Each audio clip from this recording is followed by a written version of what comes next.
Expecto Patronum. That didn't work. Okay, one more. Accio. Let me introduce Harry from Gryffindor, AJ from Ravenclaw. But more than that, at the end of this video, you will learn about 10 most common mistakes while we are drawing with colored pencils.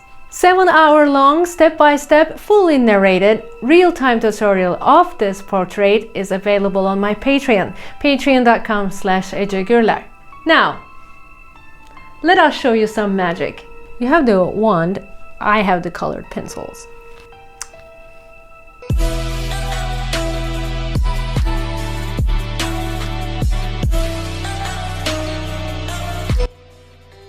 The first mistake is losing your patience. Doing art with colored pencil is a very labor-intensive work. Especially if you want to do realism, then you have to do many layers. Also, let's not forget, it is really hard to erase colored pencils, so it's better to be kind of doing it slowly rather than quickly. Why sharpening your pencils is so important, you might wonder. For colored pencils, it is extremely important because it saves you time, and remember those areas where the white of the paper shows? We want to avoid that in our drawings because we are trying to draw realistic. Here you see I started with not so sharp pencil and I shaded 3 times, cross-hatching style. Then I sharpened my pencil and I did the exactly same application on my fine-tooth paper. Here is the result. Now, do you see the difference? The left one is what we want. For the linear areas like this in the eye, we can do some linear motions to shade. And for the areas just like this under the eye, we can do hatching. But in order to give the skin lines a more natural look, we need to have mini circular motions. Here, for example, you see me drawing Harry's scar with very tiny circular motions very carefully and patiently.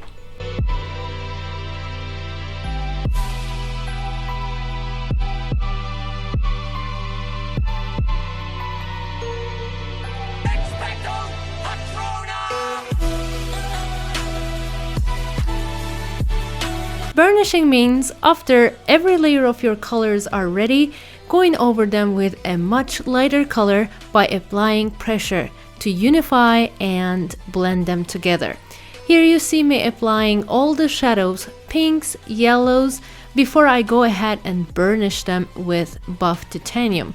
Buff titanium is an off-white color. If you burnish too early, your work will look grainy, and because you damaged the tooth of the paper already, adding more layers on top will be very difficult. But suddenly I realized I want more colors on the lower part of the nose. So I add more layers before I touch them with my off-white buff titanium color.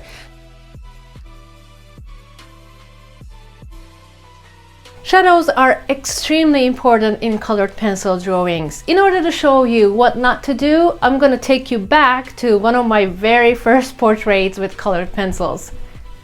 Look at around where the cheekbones are and where the chin line is. There is a very abrupt transition from the reddish brown to the lighter yellowish brown area. I don't like it. We don't have that abrupt changes in our faces.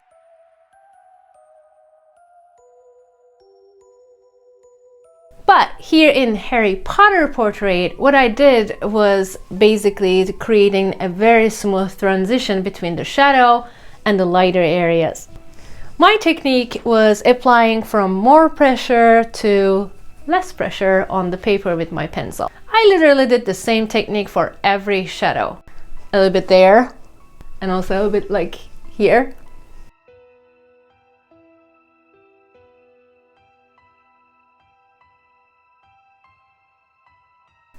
Don't do that. I mean, you can do if you want to, but I don't really recommend. Because when you use black as the shadow in the face, it's not going to look natural and a little bit off. If I'm drawing a very dark skin or if I want to give a very dark shadow, I usually use more natural colors such as sepia, which is blackish brown, or raw umber. But you can glaze black on top of that brown if you want to make it a little bit darker. Many artists worry that they don't have the exact colors they see on the photographs. The beauty of art is that you can get creative and use different colors and shades. Even for a commission work, what your customers will care about is if the final drawing will look like them or not.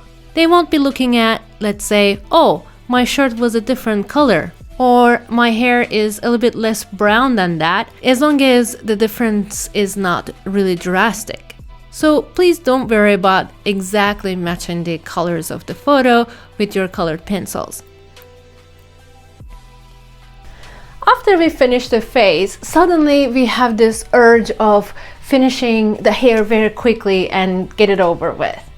I don't know if it happens to you, but it happens to me all the time. But hair is super important as the face, and it is not to be rushed. But mind you, again, especially with colored pencils, hair takes a lot of time. For example, this hair, Harry Potter's hair, took me around 2 hours. And of course, the same patience will be needed for the clothing part as well. If you find it difficult to patiently draw the hair and the clothing part, I highly recommend you to give a pause and come back to it next day, because that might help you a little bit motivate yourself better, and also, you know, you will have a fresh new set of eyes. So it really took a long time in this hair, particularly because there are so many different directions in the hair, and he has a lot of hair. I even tried a shortcut by using solvent for the first layer of the hair to speed up my process, but again, in total it was 2 hours. How did I use a solvent? I will tell you in a second. For the hairs and clothing's first layers, I used solvent to cover the white spots of the paper. You can use zested or Gamsol mineral spirits. Just using a little bit of it will break the pigment and blend it very well. I applied the same method for the clothing part as well, as I was dealing with a relatively larger area here. But mind you, I never use solvent on the skin. Personally, it's my personal choice. It's just because I'm afraid that it won't create a uniform look. I feel like I have more control over when I don't have the solvent in the skin.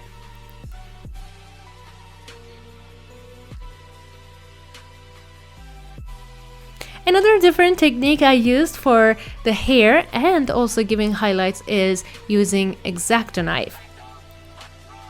I just scrape off the paint without damaging the paper, of course, because we shouldn't apply too much pressure here, as we can tear the paper or we can actually cut the paper, and we don't want that.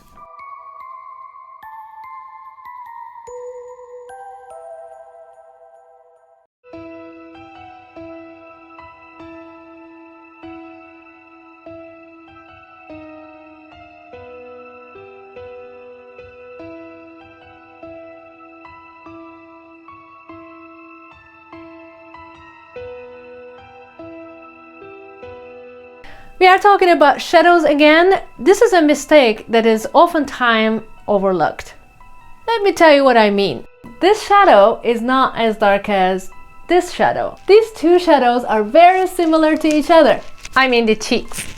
This one on the forehead, this one. Can you make me a little bit bigger? That would be easier for me. So as you can see, the shadows in the forehead is actually lighter than the neck area, but darker than the cheek areas. So while we are thinking, we should be considering these differences. Do you see the differences now? Okay, I think I'm big enough now. You can stop. Thank you. By comparing each shadow like this, you can choose the shades correctly, and you can't go wrong with that. For example, by looking at it now, here, I think the shadow of the glasses on the left must be darker and match the glasses shadow on the right. Next week, I will talk about the common mistakes in pastel drawings, and the portrait will be of Beth Harmon character from Netflix series Queen's Gambit. I'll see you soon. Bye! Thanks for watching my video. If you like my videos, please don't forget to subscribe. And for my real-time narrated tutorials, visit my Patreon, patreon.com/Ece Gurler. Stay with art and love.